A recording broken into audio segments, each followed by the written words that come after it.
one. Hello. Welcome to the interview. My name is Bryce Tubbs. With me today is Jessica McKinley. She's a happiness scientist, life coach, and corporate wellness speaker, who helps female business owners increase their net worth and self-worth by implementing thought management, emotional mastery, and, four systems that we're going to be talking about today. Is there anything else you'd like me to add to that introduction, Jessica? Well, relevant today is that I am a mom to a three-nager and keeps me busy, especially during this quarantine time. It's been so fun. So for those of you who are trying to navigate a new transition in work, I hear you, I feel you, I'm doing it myself. So I'm in there in the trenches with you. Okay. Nice. So, everybody has a backstory. What caused you to get into coaching? Yeah, it's interesting. I wouldn't say that I grew up knowing I wanted to be a life coach, probably because that wasn't even a thing when I was little, or a business coach. I think once I had actually heard of what a life coach was, I thought it was someone who just gave lots of really good advice, which I know now is what a horrible life coach would do. I started out in a experiments of process of elimination. Went to what I call fancy college at Northeastern University in Boston, where I went through a series of co-ops. It's a 5-year school where you are having internships, and I thought it was a great way to figure out what you don't want to do. I think a lot of people graduate and they go into something really not knowing how it's going to be. And I had the fortunate experience of trying out 3 different career paths and deciding that none of them really kind of fit quite the way I wanted them to. I worked in a group travel company. I worked overseas in Spain as a tour guide to Portugal and Morocco. I looked into working for the Defense Intelligence Agency. I really had an interest in the world. I was an international affairs major, and I just really couldn't find that fit. And after doing that time and time again, I just realized I wasn't done traveling. I wanted to keep improving my Spanish, which was pretty good from working in Spain after a couple of months. So I moved to Peru, and while I was down there working, I met a lot of people who were working online. And at that time, it was about 2011, and it was pretty new to be an entrepreneur in the online space. And I was like, wow, so you're telling me that you're currently working and you're able to come and travel and work with your clients through the internet. I'm telling you, when I lived in Peru, I did not have a smartphone yet. It was not as tied in. Blogs were still fairly new. So a lot of these people had blogs, and Facebook was pretty much the only social media that was really kind of monetizing in any way. And still, it wasn't like there was no Facebook ads or anything. So I was really fascinated with this idea. And so I was like, okay, I think I want to start a blog as well, but I had no clue how to monetize it. I decided the blog was going to be to start a book and to write a book. And each month the blog posts were going to be for a chapter. And that was on happiness science. So I set up some social experiments and wanted some real-time feedback based on what people thought made them happy. And I was taking tons of notes from all the people I was meeting in and out of the youth hostel that I managed in Peru. That's what I was doing. And I set these up. And as I was doing it, I just realized that I had so much data and I loved it. And I didn't think the book was going to give me that real-time feedback loop, right? You write a book, you put it out there, and unless it's a bestseller, you don't get that that review and understanding of what people found valuable out of it, right? And so I decided I just wanted to continue to work in the online space, started doing some fitness coaching, and which is why I'm sweaty right now. Had some fitness coaching, little boot camp right before this. And through the coaching, I realized that what I actually loved about that coaching was not necessarily the fitness and nutrition, but actually the psychology behind what motivated people, what got people results, what led people to quit, and what led people that had no belief up until this point that they could succeed to actually succeed. And that those skills, those mental skills, that grit, those thoughts converted into feelings, converted into actions, into results, really applies across the board to everything, which is why now the people that I work with are all entrepreneurs. And yes, we're doing it when it comes to money and business, but the skill sets are the same. So I've been coaching for about 6 years now, and all in all, and I just can't get enough. Okay, that's cool. So, who do you work with nowadays? So, like I mentioned, my clients are all entrepreneurs, and they're all women who are across all different industries. So I have a florist, I have 2 photographers, I have a financial advisor, a solutions analyst, I have a freelance writer. There really is not an industry that I do not feel like I could comfortably help someone level up. I was just hired by an architect and also a fitness retreat company. And now more than ever, I really do think that the tools of being able to manage your mind and be able to pivot in business, be able to continue to create in a time when people are just trying to consume. I'm noticing that a lot of the people I'm talking to have so much fear that they just want to consume information. They want to consume the news right now, which I really understand that compulsion. Our brain wants to feel safe and secure, and it thinks that information to that threat is outside of ourselves. But when the world stops creating offers, stops listening to what people need in this climate, and stops believing that they have value to offer, that's when the world gets into a dark place. It's not when something happens outside of you, it's when you really start to believe that you do not have a place here. So the people that I'm working with are, of course, either early stage entrepreneurs, people who are in the first year to 3 years of their business, or people who actually are coming in and they're like in corporate and they have no idea what they want to do, but they have certain skill sets and they want to start something and from scratch. I've helped 2 people do that, had helped someone go from being a nurse and a yoga instructor to creating a holistic back pain protocol online course. It's very custom. I work one-to-one with my clients and in a group coaching capacity as well. And it's really, really a unique experience. Okay. So, do you consider life and business to be intertwined or the same? I do. I believe, in fact, I have a podcast called the What's Happening podcast. And the slogan of the podcast is that business isn't personal, but it is emotional. I know that entrepreneurs try to really keep it separate. And especially in the corporate world, I think the word feelings is a very dirty word, right? We know mindset is important. People are wisening up when it comes to that. We know the action plan is everything. People come to me in business wanting to know exactly what to do, but they don't understand that in order to take that consistent action, if I give them the perfect script and the perfect business plan, which we do create all of that, they're not going to have success unless they're taking it from the right emotions. We take all of our actions from emotion. If you're feeling determined, if you're feeling focused, if you have belief in yourself during this time, especially if you do not know how to create that emotional mastery where you can like realign yourself every morning when you get a bunch of no's, where you can kind of get back on track. If you don't have those tools, you're not going to be successful in business. Mm-hmm. Okay. So mainly the emotionals are about managing your own emotions. Do you talk to them about managing, other people's emotions too, like dealing with different types of people who are in different emotional states at all times, or? Really great question. I actually believe that we get in trouble when we're trying to control anyone else's thoughts, feelings, actions, or results.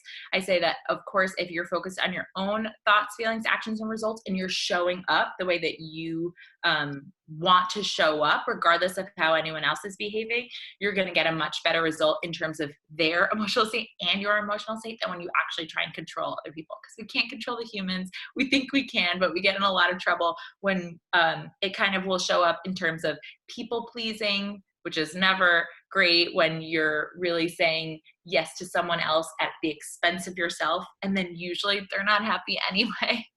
And that's really, I find that a lot with my clients. They come in and they're people pleasers, or the opposite, where they feel like they are showing up and they feel like, I need to sell, and they're not really listening in terms of what, they're not really listening in terms of service. But you can serve people in understanding that it's coming from your own thoughts and feelings. And if someone says no, when you are coming from the right intention of service, it feels so much better, and you have no icky feelings, which people are constantly telling me they're concerned about, that holds them back, because in that case, when they're feeling icky, it's because they're worried about what someone else is thinking about them.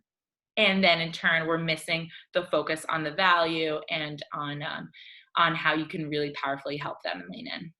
Okay. That's interesting. When you were talking about when someone says no, feeling, if you come from a place of service and it feels okay versus if you were just trying to sell, is that because like when you're just trying to sell, it feels like they're rejecting you and it's like a win versus lose kind of thing versus? Yeah, well, when you have the right intention and you are focused on the value that you have to offer, it's like, I love the analogy of, if you had the cure to cancer and you really understood the value of the cure to cancer, and you see someone who is telling you that they have cancer, they have a need that you have the solution to, you're explaining to them, you're like, oh my gosh, you don't understand, I have the cure to cancer. And they're like, oh, it's a little bit too expensive for me right now. Or like, I don't know, I don't really have the time. It's just not a priority for me. And you're like, listen, I don't think you understand. Let me just try and explain it in a better way. I have the cure to cancer, right? And at the end of the day, you really don't feel bad leaning into explaining this to someone, because you are so focused on the value that you have to offer, and you're very clear about it. Now, at the end of the day, there are going to be some people that don't match with you, but I have a very easy time leaning in and asking more questions when someone says no, and when someone tells me either it's the price or it is the time commitment or it's not a priority, because I've asked enough questions up until that point, not focused on me, focused on this idea of service, asking to understand, do we really have a match here? Do they have needs that I have a solution for? And if you're doing that due diligence and you're doing that work, that is coming from a place of service, because you know that you can't serve someone if you don't know the ways that they need to be served, right? If you don't really understand their needs. So when people go in to sell, they go in with the idea of like, I'm going to sell this person no matter what, and they're not really listening. And so that cannot possibly be service.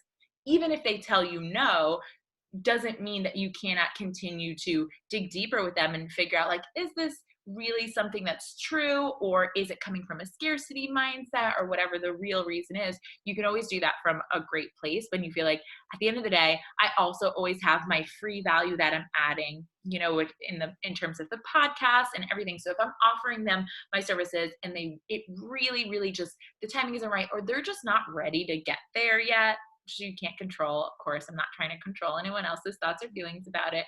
I'm trying to help them see. I will say, hey, listen, in the meantime, if you really do have this need, I want you to check out episode 4 of my podcast, which is called Resilient. And I know that you mentioned that you're not feeling like you can bounce back right now. I think it'll really help you. And then I'll check in a little bit later, because I know I have the cure for cancer and they've got a cancer in their brain, right? Yeah. Can I ask you this? Hmm. So we talked about setting intention on, like when we're actually in front of the client, but when creating content, what is generally, how do you set intention for that? Yeah, that's a good question. I think I always try and stay in a balance of at least 50-50 in terms of consumption versus creation. So I love to read personal development. I love to listen to podcasts. I love to be out there like reading kind of what's trending and what's whatever. But I think it's also important for me to kind of listen to my clients in the conversation, see what's coming up, and then each day I like to be I journaling. I'm writing down thoughts that come to me in the context of one of my clients' industries. The reason I don't specifically work within an industry, because now I have two photographers, let's say, and it would be very easy for me to get referrals from photographers and just become a business coach for photographers, right? Let's say, for example. The reason I don't do that is because I think there's something magical that happens when there is a cross-pollination of ideas across industries. In terms of content, I always am trying to think, how can I bring an idea to one person's industry maybe that they're not thinking about in the same way? Because people who are selling, right, are thinking in terms of sales, and they're thinking with that type of brain. But I think the magic is that there's not a really unique and original thought anymore. So if you can take an idea that you have from fitness and bring it and apply it to, design, then it really becomes a beautiful thing, because people haven't thought in those terms exactly before, right? So I like to try and figure out a way that I can create an analogy almost always in terms of my content creation. That's pretty interesting. Yeah, because you notice like I don't know if you noticed this, but when you go online, there's a lot of people regurgitating the same information. I know, drives me crazy. I think they literally all took the same like course online, and I'm Yeah. like, Yeah, that's another reason I think I love to work kind of with individuals. Like I say, listen, I could create a course and put it out there and have the course just be, run without me there, and you don't get me at all. I have a lot of content and value that I'm sure still would be valuable, but I do think those magical moments happen in the coaching conversations, even, and I would say especially in my group coaching, because like you said, you have those different brains in there, all from different industries, and they help each other, right? And they'll pop in and be like, oh yeah, that's like in my industry, I do this. And you can see someone else thinking in their industry and really be able to apply it. So I'm always trying to like encourage that neuroplasticity, right? Where you're just like not trying to stay in the same box on the same brainwave. okay. So does that make it at least initially harder for you to get clients, or not really?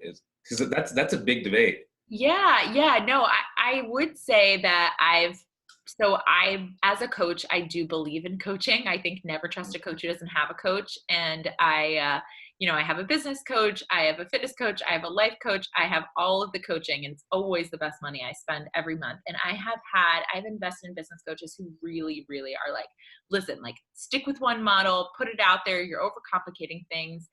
I haven't had a problem. I mean, in terms of scaling, I'm sure there are more efficient ways to niche down, but I will say that like I do think I'm in a sweet spot, and I do think the client really benefits from this type of coaching, which I'm not really seeing out there too much, in terms of someone who is willing to kind of let the experience be custom, because it makes my job a little bit more difficult, but it opens up more doors for the client, right?